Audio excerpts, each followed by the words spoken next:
call on the open? What's your opening trade right now? Yeah, so I have a few trades to begin with. The first one is on Euro AUD, so Euro Australian dollar. And that is Right. on a break of the range on the daily chart. It's been like a couple of weeks back or a couple of days Okay. back. But now I'm looking at kind of how price moves from there. And what you know that I like to trade a lot is these reversal setup here in the market. So for example, here we have this on a forward chart.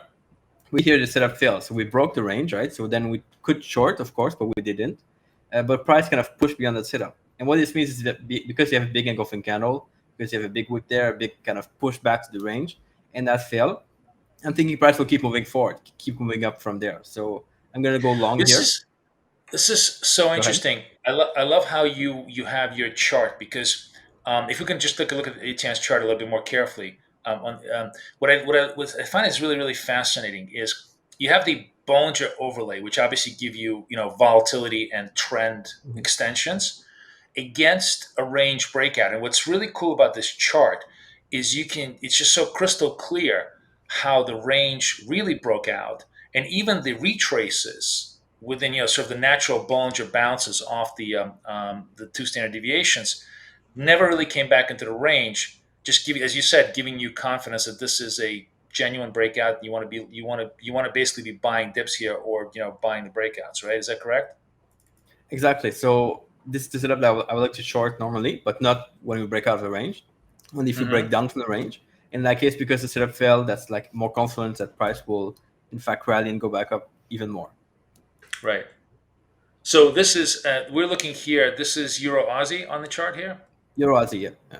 Okay, so we're going to be long. So ironically enough, despite the fact this is kind of interesting, and this is what I love about FX is that Chris is short euro. Um, Etienne is effectively long euro synthetically, but it's a relative strength trade. He's long euro through Aussies, which could be so weak that despite the fact that euro is weak, Aussie will be weaker, and that trade could work. So in fact, they're kind of almost they're in some ways on the opposite side of the market, but yet both could be very correct in their analysis. You said you had another trade. You had several ideas. What was Yeah, so my what other were, trade is on the S&P, so SPY yeah, 500 here, and I'm going to yeah. short. Now, I don't like to short the S&P usually, but in those circumstances now where we are, it's with the Yeah. variance we discussed before, it definitely makes sense to short. And I'm looking at this on a daily chart. So we had this nice range. So this is a forward chart. One second. This is the Right. daily chart. So we had the range here on a forward chart, on a daily chart for a long time. We broke down from Right. there a couple of days ago with the new environment and things. So I'm looking at price here breaking the range and coming back to retest the middle band of the Bollinger Band. So the moving average here, 20 moving Right. average. And price seems to be going down from there. We had a nice engulfing candle just here. So I'm looking to go short here. It's pretty good timing for that. I'm going to Okay. target basically the low here. If you go back on a bigger time frame, you see that price kind of have maybe some support here around Hmm. 4,500. I'm looking to get out around there. Probably target around the 4,500, but just a bit higher than that on that So on the S&P.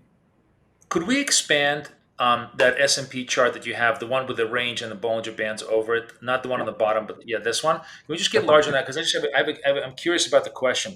So within this kind of a range over Bollinger Band layout that you have, how do you interpret and what do you do when price breaks out of the range, hits the Bollinger Band, and then races back into the range?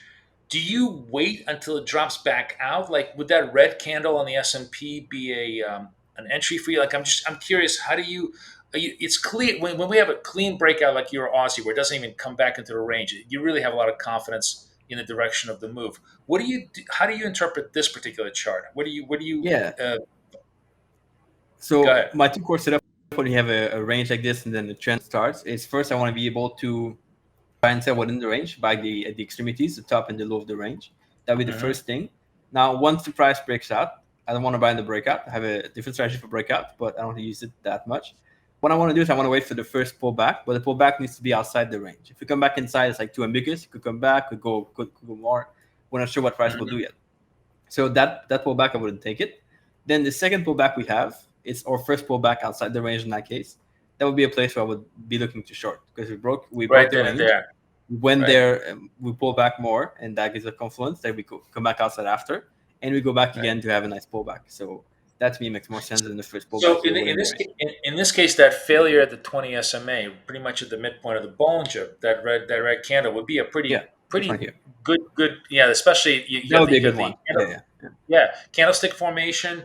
You have range orientation. I love this setup because it it works both on price action and indicators because it's there's a volatility overlay there with the Bollinger Bands as well as just simply pure clean price action. So you have a very I think a very complete view with very minimal amount of indicators. So you could really cleanly see exactly what the market is doing. It's a great interesting way to read the market.